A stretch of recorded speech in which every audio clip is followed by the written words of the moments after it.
अगर आप भटकना चाहे तो मैं कुछ नहीं कर सकता।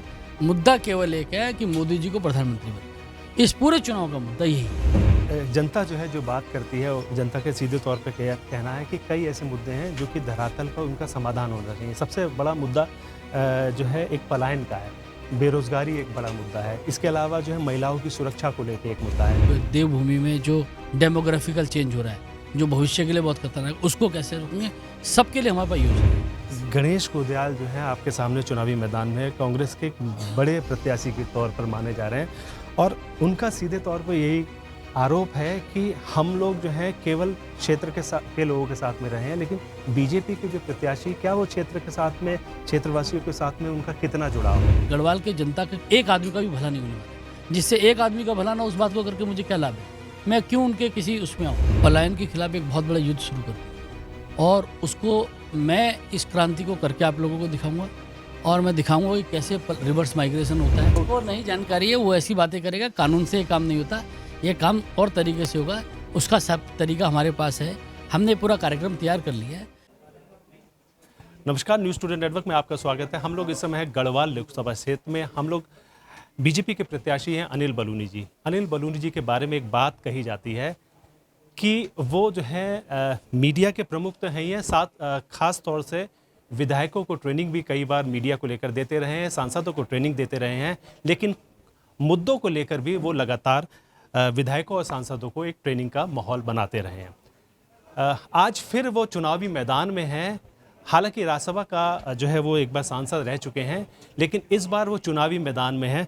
तो मुद्दों को लेकर आप लगातार विधायकों सांसदों को भी ट्रेनिंग देते रहे हैं, बीजेपी के तमाम कार्यकर्ताओं को भी आप ट्रेनिंग देते रहे हैं।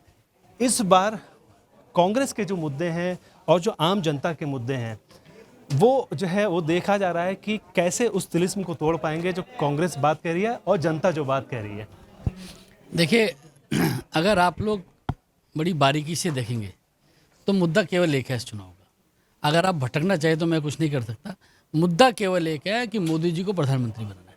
इस पूरे चुनाव का मुद्दा यही है कि देश में मोदी पुनः प्रधानमंत्री बने, विकसित भारत बने, विकसित उत्तराखंड बने, विकसित गढ़वाल बने। यही मुद्दा है पूरे चुनाव का। और मोदी जी के जो 10 साल का ट्रैक रिकॉर्ड है काम का, वो सब लोग देख रहे हैं। किस प्रकार से भारत की पूरी स्थिति, भारत कैसे उभर के आ रहा है पूरी दुनिया में, भारत के अंदर क्या क्या नई नई चीज़ें हो रही हैं। पूरे लोग याद कर रहे हैं कि किसी देश की इतनी हिम्मत नहीं हुई। मोदी जी ने 140 करोड़ लोगों को 3-3 वैक्सीन लगा दी। किसान सम्मान निधि सबको दे रहे हैं। 80 करोड़ लोगों को राशन मिल रहा है। ये यूरोप की जनसंख्या से भी बड़ा है नंबर। तो ये सारी चीज़ें लोगों ने देखी, ट्रैक रिकॉर्ड है। और ये सब जानते हैं, जब मोदी जी ने कहा है कि आगे और क्या होगा इसकी कल्पना कीजिए। तो ये मुद्दे हैं चुनाव के, इसके अलावा कोई मुद्दा नहीं चुनाव। जैसे जनता जो है जो बात करती है वो जनता के सीधे तौर पे कहना है कि कई ऐसे मुद्दे हैं जो कि धरातल पर उनका समाधान होना चाहिए। सबसे बड़ा मुद्दा जो है एक पलायन का है, बेरोजगारी एक बड़ा मुद्दा है। इसके अलावा जो है महिलाओं की सुरक्षा को लेकर एक मुद्दा है। अनिल बलूनी खुद जो है इन चीज़ों को लेकर और संस्कृति को लेकर आप लगातार आगे भी बढ़ाते रहे हैं।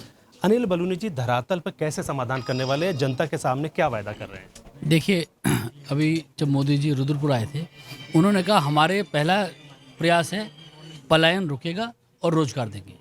हमारे पूरे प्लानिंग में ये एक बहुत बड़ी बात है। हम तीर्थाटन को बढ़ाना चाहते हैं, हम पर्यटन को बढ़ाना चाहते हैं। और साथ में आप अगर देखिए कि जिस प्रकार से चारों धाम में पर्यटन बढ़ रहा है, हरिद्वार ऋषिकेश में जिस तरह की हालत है, अब मोदी जी ने कुमाऊं की बारी शुरू की है। इस इधर से भी हमारा पूरे कुमाऊं के सर्किट जो हमारे हैं उनको डेवलप करना शुरू हम, तो ये सारी तैयारी चल रही है।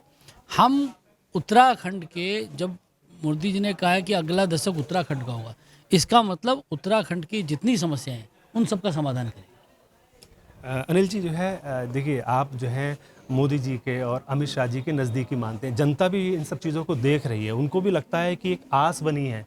उस आस को जो है कैसे प्रोमिसेस कर पाएंगे, क्योंकि सीधे जो है डेवलपमेंट की राह आपसे शुरू होने की बात कह रहे हैं कि अगर जो है हम वोट करने जा रहे हैं तो वो हम जो है कर्ज लेकर नहीं, हम केवल उनको जो है ये बताने के लिए आ रहे हैं कि डेवलपमेंट के लिए वोट देंगे।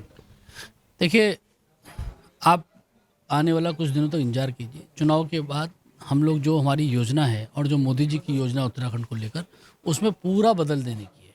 हम एक देवभूमि को देश का सबसे अग्रणी प्रदेश बनाएंगे, और कैसे बनाएंगे उसकी रचना हमारे पास है।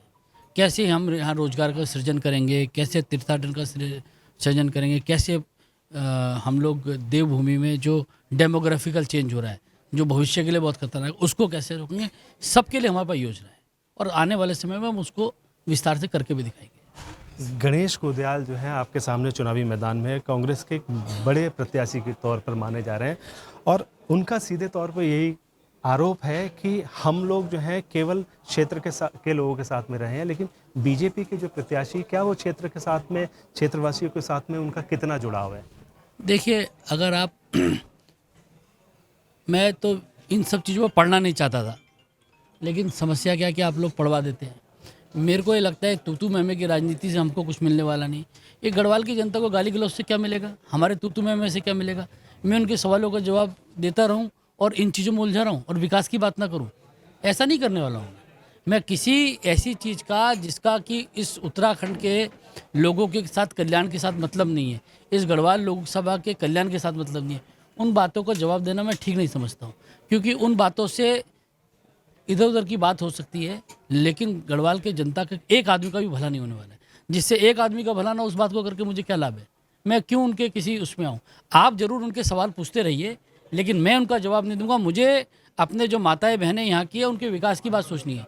ये गाली गलौज करके इनको क्या मिलने वाला है किसी को, ये आप सब उनके ट्रैप पे रहिए, मैं कम से कम उनके ट्रैप पे नहीं आऊँगा। अनिल जी, आप जो है संस्कृति की आपने बात करी, ईगास की बात जो है लोगों ने केवल एक त्यौहार के तौर पे संस्कृति के, लेकिन आपने उस संस्कृति को आगे बढ़ाया। ऐसी और क्या लगता है आपको कि नीड है हमारे उत्तराखंड में, जिसको लेकर आप ध्वजवाहक के तौर पर जो है काम करने वाले हैं? मैंने तय किया है कि आने वाले कुछ सालों में मैं एक पलायन के खिलाफ एक बहुत बड़ा युद्ध शुरू करूँगा, और उसको मैं इस क्रांति को करके आप लोगों को दिखाऊंगा। और मैं दिखाऊंगा कि कैसे रिवर्स माइग्रेशन होता है, कैसे लोगों में उत्तराखंड में जो उत्तराखंड बनाने की जो कल्पना थी, उस कल्पना को विफल ना होने देके उसको ठीक करके दिखाऊंगा। हमारी कई लोगों से बातचीत होती है कि उनका ये कहना था कि जो पलायन है, पलायन में कोई एक कानून ऐसा बनना चाहिए कि जिसके ज़रिए लोग जो है रिवर्स पलायन हो, जैसे हल्द्वानी के लोग। जिसको नहीं जानकारी है वो ऐसी बातें करेगा। कानून से ये काम नहीं होता, ये काम और तरीके से होगा। उसका सब तरीका हमारे पास है, हमने पूरा कार्यक्रम तैयार कर लिया है। आने वाले बस चंद महीनों में उसको शुरू कर देंगे। बिल्कुल, ये थे अनिल बलूनी जी, जो बता रहे थे कि किस तरीके से अपने मुद्दे, जनता के मुद्दों को लेकर वो चुनावी मैदान में है, और निश्चित तौर पर जनता का उनके समर्थन मिल रहा है। न्यूज़ टुडे नेटवर्क के लिए रामनगर गढ़वाल से मैं विपिन चंद्रा।